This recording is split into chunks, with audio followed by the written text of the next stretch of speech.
pun boleh. Okey, selepas pada kita buat pemeriksaan dokumen, yang mudahnya kita bermula daripada atas ke bawah di bahagian hadapan. Okey, kalau nak ikut sequence daripada borang, dia buat tu nombor 1 dia tu hadapan, lampu hadapan. Lampu belakang / brake. Betul tak? Lepas tu signal isyarat. Betul. Kalau kita nak ikut borang nanti, jangan ikut sequence borang. Kita ikut yang kita buat ni, kita mudah. Boleh Boleh, tak ada masalah. Kita bermula daripada cermin hadapan. Cermin hadapan, bahasa kita nak cakap dekat penguji. Penguji ada dekat kita. Cermin hadapan tidak pecah, tidak retak dan tiada kesan cala. Lebih kurang macam tu. Kalau ada bahasa yang lebih cantik, lebih puitis, silakan. Tapi masalah dia 5 minit, tuan-tuan. 5 minit masa sekejap, tuan-tuan. Okey? Tapi kita kena cepat lah. Kita cakap cepat. Dalam buku KPP ada pemeriksaan wiper, bilah wiper. Dalam buku KPP, tapi tak dinilai untuk ujian. Dalam borang ujian tak ada wiper. Tak ada. Bilah wiper. Ada tak dalam borang? Tak ada. Tapi kita buat pemeriksaan untuk pemeriksaan luaran. Kita just cakap bilah wiper di sebelah kanan, belah kiri dalam keadaan baik. Di sebelah kanan pun dalam keadaan baik dan boleh digunakan. Okey, itu selesai. 1, 2. Bumbung tak? Bumbung tak. Cermin daripada atas tu maksud saya, daripada atas. Macam ni. Bumbung tak payah. Kita turun ke bawah. Okey? Okey, selepas daripada cermin, wiper, bonet hadapan. Bonet hadapan kita tengok daripada dari keseluruhan dalam keadaan baik. Cuma ada kesan kemik di sebelah kanan atau kiri. Kalau ada yang cecak tu, kalau tak ada, tak adalah. Apa yang kita nampak ya tuan-tuan. Jangan hafal. Ada calon yang saya menguji menghafal. Cikgu dia ajar begitu macam tu lah dia. Pap dia sebut. Tapi dia tak tahu apa yang dia buat. Kita tak nak macam tu tuan-tuan. Kita kita buat biar apa yang kita nampak. Okey tuan-tuan? Macam ni kita nampak ada kesan kemik. Okey, tak ada kesan jala, cuma ada kesan kotoran. Macam tu je bahasa dia. Okey, tidak bersih, ada kesan kotoran. Okey, selepas pada bonet, tadi cermin, wiper, bonet. Cermin, lampu hadapan, kiri dan kanan dalam keadaan baik, tidak cala dan tidak pecah, cuma pudar. Kalau pudar macam ni lah. Okey, tak jernih. Okey, ni yang live, yang nyata. Okey. Lepas daripada cermin depan, cermin lampu hadapan, cermin lampu isyarat hadapan kiri dan kanan. Luaran lah ni. Kita ada fungsi, belum tentu lagi fungsinya. Tapi secara luaran. Okey? Luaran dia dapat digunakan dalam keadaan tidak pecah. Okey tuan-tuan? Selepas pada lampu, bumper. Bumper kalau Pak Abu dia ajar dia. Betul Pak Abu? Okey, boleh juga kita buat macam tu dalam keadaan tidak longgar. Lepas tu kita touch, kita pegang, tak ada kesan pecah. Kalau ada kesan cala, bagi tahu kesan cala. Kalau ada kesan lubang, kesan pecah, bagi tahu kesan pecah. Boleh? Lepas tu nombor pendaftaran, sebut nombor pendaftaran AGD 6203. Dalam keadaan baik, tak ada kesan pecah dan nombor sempurna nombor dia. Boleh? Okey. Nombor plate tak ada kita ni depan. Nombor? Lampu isyarat, lampu isyarat. Lampu isyarat tu? Isyarat tadi. Lampu hadapan. Lampu utama, lampu besar. Ini lampu isyarat. Kiri dan kanan. Itu pergi ke bumper pergi ke pelik. Dia macam tu yang mudah. Kita turun ke bawah. Kita mari kau ni, kita mari tengah. Okey. Ikut macam tu. Okey. Selepas pada depan, kita pergi sisi kanan. Okey, apa yang ada di sisi kanan adalah lampu isyarat. Kanan, sisi kanan. Okey, lampu isyarat ni kita tak tahu dia fungsi ataupun tidak. Kita cuma cek luaran dia sahaja. Fizikal dia sahaja. Tak ada masalah. Tapi jadi lucu lah. Tak ada kalau dah hafal sangat-sangat. Itu masalah, jangan hafal. Kan laju 5 minit. Ya betul, tengah hafal. Jangan, kalau kita hafal kita dah contohnya bergantung harap. Contohnya penutup lampu isyarat di bahagian kanan masih elok dan masih boleh berfungsi dalam keadaan baik. Fungsi kita tak tahu sebab kita cek luaran. Saya tambah buat banyak. Shot kan, shot. Shot kan, shot and shot. Nah. Lampu isyarat sebelah kanan. Lampu isyarat sebelah kanan dalam keadaan baik, tidak pecah. Sebut itu sudah. Tidak pecah, tidak retak. Okey. Kita pergi bahagian tayar. Kalau tengok dalam borang, tayar tu dia ada 3 elemen yang perlu kita periksa, betul? Tekanan Satu tekanan angin, 2 bunga tayar dan satu lagi keadaan fizikal. Apa yang dimaksudkan dengan keadaan fizikal? Bengkak, dia tidak merkah dan bengkak, melembung, tak ada benda asing yang terlekat pada tayar. Itu keadaan fizikal. Kalau orang ni nampak okey tapi jalan naik kaki. Tak? Nampak tuan.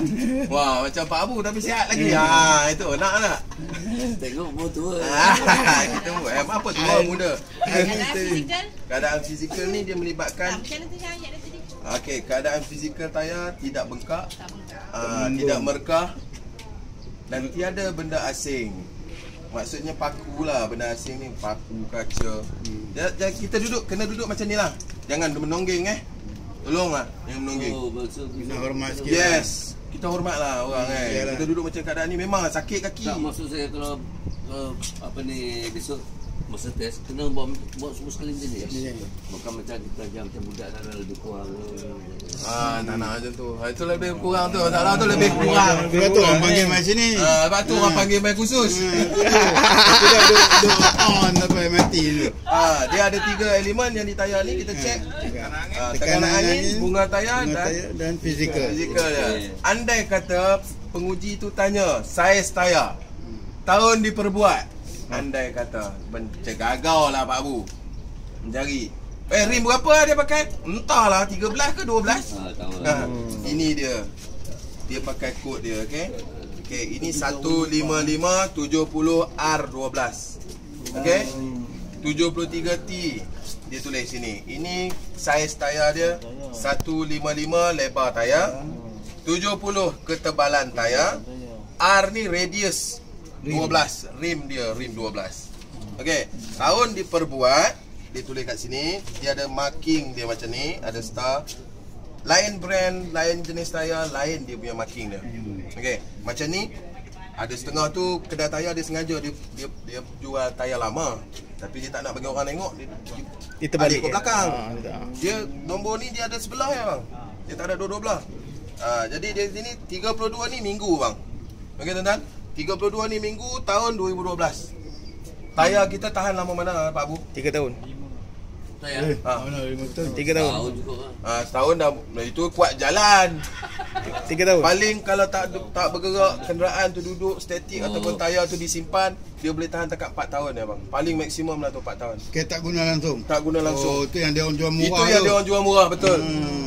Dia jual murah sebab dia letak saja. Dekat dengan radio dah tu. 4 hingga 3 tahun dah teruk dah tayar tu. Dia bukan masalah apa Pak Abu. Dia masalah tuan-tuan, dia grip dia kurang. Gripping dia kurang. Dia lembut. Jadi dia mudah menggelongsor. Jadi bila kita jalan, kita laju, dia mudah menggelongsor. Gawai dalam pun dia karat ke. 155 lebar tayar. 70 tinggi. 70 ketebalan tayar. Google lah Google. R 12 radius rim dia.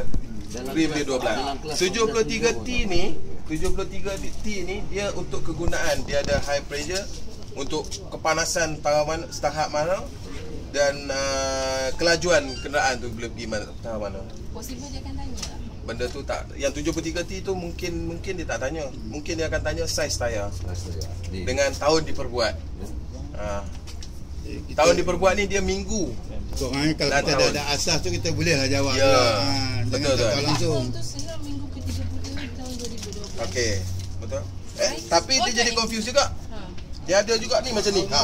Tengok ni 7T93 kan sebut yang tu pula. Habis tu? Itulah saya kata tu. Itu dia ada marking dia ni, dia ada bunga macam ni. Lain tayar lain dia punya cara dia. Kalau saiz dia macam mana tuan? Saiz macam mana pula? 2 kali dah. Tak tahu saiz dia, lupa. Okey, dia ada tulis ni. Ni, tengok ni. Pergi tengok sebelah sana. Pergi tengok sebelah sana. Saya sebut. 155 70. Ni 75. Saya tak tahu ni saiz. Saya ingat tayar saya apa 12. Saya memang Salah ni, ni salah ni. 155 Salah ni. Dia 155 70 R 12. 63R tu bukan. Ini orang letak dia nombor ni. Tak boleh jangan. 155 70. R12. Okey. Oh, macam ni. R tu radius rim dia. Kan? Yes, betul. Okey, tadi tayar okey?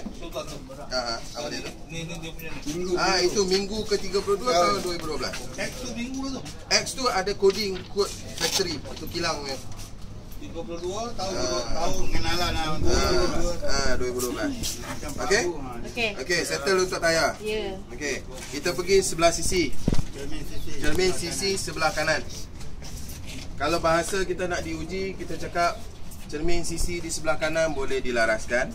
Kita adjust sikit lah ni, jangan banyak. Dan cermin dalam keadaan baik, tidak pecah. Tidak retak. Okey, boleh. Okey, selepas tu kita pergi dalam borang, dia tak cek pintu. Tapi dalam borang dia ada cek pemeriksaan cermin sisi, cermin pintu kanan atau kiri. Betul tak? Betul. Dalam borang. Betul, tengok borang tak? Ni hang borang tuan.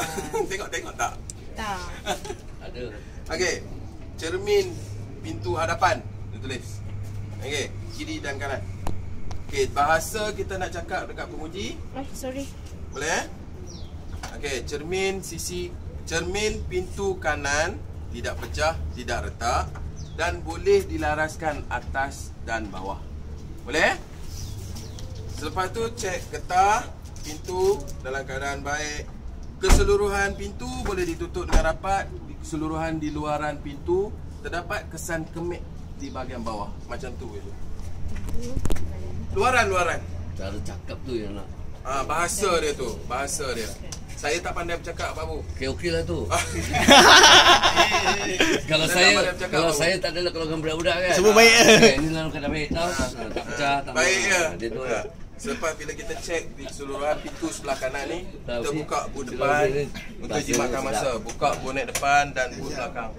Ya, buka siap-siap. Okey. Takut kita akan rugi masa. Ya tak?